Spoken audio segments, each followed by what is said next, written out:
Hello everyone, welcome to my music theory lesson. This is lesson 11.5, Secondary Dominants. In today's lesson, we are going to learn what secondary dominants are and how to use them in chord progressions. A secondary dominant is a 5, 5, 7, 7 diminished, 7 diminished 7, or 7 half diminished 7th chord belonging in the key of a diatonic chord besides the tonic. The Roman numeral analysis of a secondary dominant is the chord, like 5, 7, or 7 diminished, a slash, and then the key it belongs in. The slash is read as of. For example, the 5, 7 of 5 chord in C major is a D dominant 7th chord because the 5 chord in C major is G major and the 5, 7 chord of G major is D dominant.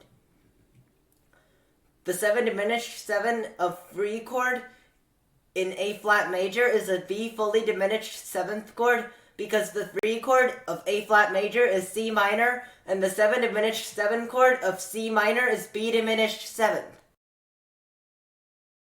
When used in chord progressions, secondary dominants always resolve in a circle progression to the tonic of the key they belong in. For example, the 5, 7 of 4 must resolve to the 4 chord.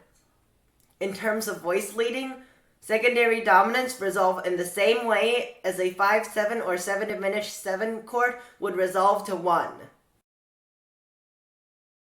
The most commonly used secondary dominants are the 5, 7 of 5 and the 5 of 5.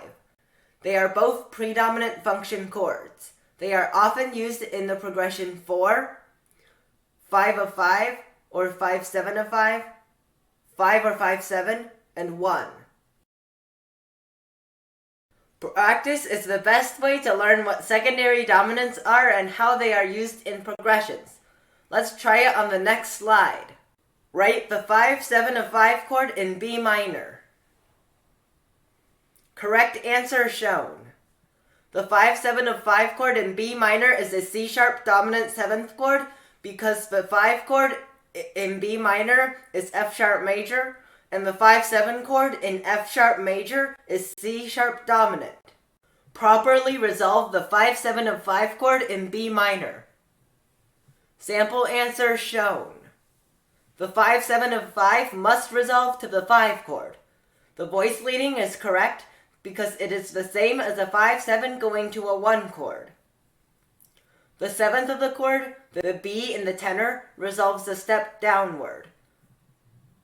The leading tone of F sharp major, the E sharp in the soprano, resolves a step upward to the tonic of F sharp major.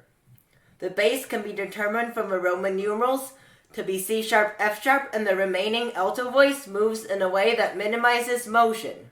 Conclusion.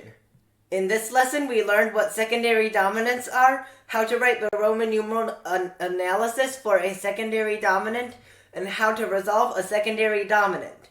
For more practice, please download my music theory app. In the next lesson, we are going to talk about augmented sixth chords and how they are used in progressions. See you next time!